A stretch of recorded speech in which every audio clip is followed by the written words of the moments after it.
Pull out crust that's been sitting at the back of the fridge for 2.5 months. Let's get this over with! Roar. Debate whether to make a bunch of tiny tarts or a few bigger ones. Decide to go the adorable route. Try to squeeze the disintegrating dough back together. Accept that it's not gonna work and just start rolling.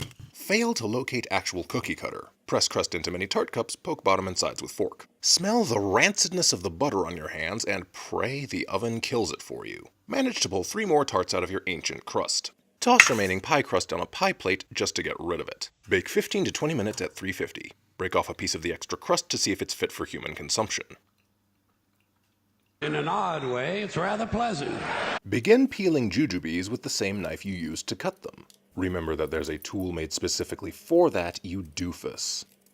2,000 years later. Spend another year cutting longans into blender. Dump in jujubes and pour the puree into a saucepan. Use a little water to get it all out. Simmer 15 to 20 minutes. Attempt to strain out the solids on the way to making a syrup. Discover that you did a better job blending it than you thought. Try it again, skipping the press action and just letting it drip. Eventually. Decide fuck it and just mix it back together. Figure out that you basically just made pan-Asian applesauce and it's actually pretty good. Wonder what the hell you're gonna do with the tart cups now. Remember that there's an old bag of walnuts in the fridge that needs to get used up. Round 2. Find miniature food processor. Throw in about 2 cups of nuts and reduce to smithereens. Toss into a dry pan to toast. Throw in a wad of butter when the powdery part starts burning. Delude yourself into thinking you can make the thing mostly out of honey. Wake up and dump a bunch of sugar in it. Boil for about a minute. Find some maple flavoring in the pantry and figure, not gonna use it for anything else, so why not? A little more honey. Remove from heat and slowly stir in about half a cup of canned milk. Cool 5 minutes, then spoon into tart cups. Go back and overfill them because you have way too much caramel on your hands. Chill completely, then record your tasting because you think it's over. Learn that you're bringing pie to your cousin's birthday party and one of the refrigerated pie crusts sank in the pan. See opportunity to use up the rest of the walnuts. Final round! Find primordial slap chop next to miniature food processor. Hope this will result in less instantly scorching powdery stuff. Dump out your nuts and find that there's still tons of powder. Use strainer to remove nut powder. Dump it back in the jar hoping to find some later use for it. Chop the rest of your nuts with a knife like a normal person. Toast nuts 5 to 7 minutes, rinse pan to get rid of burnable nut dust. Pour in sugar and stir frequently over medium-high heat. Learn that doing this with a whisk is an unwise idea. Continue stirring until sugar is fully melted and begins to darken. Turn down heat and simmer 1 to 2 minutes. Drop in butter and stir until melted. Remove from heat and begin adding canned milk. Burn all the skin off your knuckles with the steam. Find candy cane oven mitt and wear it for the rest of the process. Continue pouring milk gradually. Add the maple flavoring because, again, what else are you going to do with it? Stir in walnuts. Go into the fridge and pull out leftover caramel from first batch. Once again, end up with chunks stuck inside the whisk. Pour into failed pie crust and smooth top with rubber spatula. Get the bright idea to use the walnut powder from earlier as a topping. Carve it up for the partygoers. Yum.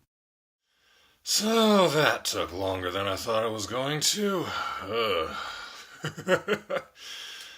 Maybe I should just stop apologizing for being late, because at this point, being late is the schedule. Yeah, this was a lot longer than the other ones. Like, I think, this is more clips than I've ever dealt with before. I think in the number of steps, I don't think I've ever gone out of the 30s before, and here I'm in the 60s. So yeah, that was more than I was expecting, and just a bunch of stuff happened all at once, and I'm just not, I'm not gonna make excuses anymore. This is just. But anyway, yeah, it turned out, okay, I guess. It did kind of have a medicinal aftertaste, and I think a lot of that did come from that artificial maple flavoring, I didn't know what to expect from that, and now I know why it's been hanging out in the pantry for so long, because it's not that good. So leave that out, and you can replace it with, vanilla, or just nothing at all. And something that occurred to me while I was editing this, a way to get around the burning, powdery stuff from the chopped nuts? Toast the nuts first, then chop them. Duh. These are the sort of things that occur to me after it's long over. You might get a better flavor out of it also if you use more butter than I did. You know, butter makes it better, as the old saying goes. And I might have stopped the cooking too soon. Like, I probably could have caramelized it a little bit longer. You know, I was just afraid of making it too burnt. So I was a little cautious about it. But, you know, you can feel it out and try it for yourself. You can tell more by the smell than by the sight, because it looks, you know, nice and dark almost as soon as it is done melting, but you want it to cook just a little bit longer until it starts smelling like caramel.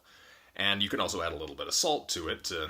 A little bit of salt will, you know, boost whatever other flavors you put in it, and a little more salt will actually make it, you know, fleur de sel, salted caramel, which is, you know, something you can give a try if you want to. But, you know, I think I need to just experiment with caramel a little bit. This isn't the first time I've tried caramel on this channel. If you've been around since last year, you remember my caramel cream hot chocolate. I could have made that a little bit better.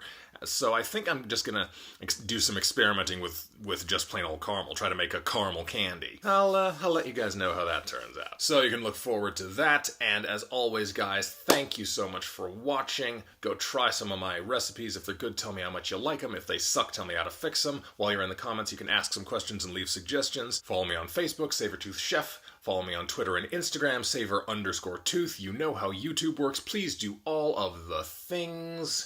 And I'll see you in the kitchen.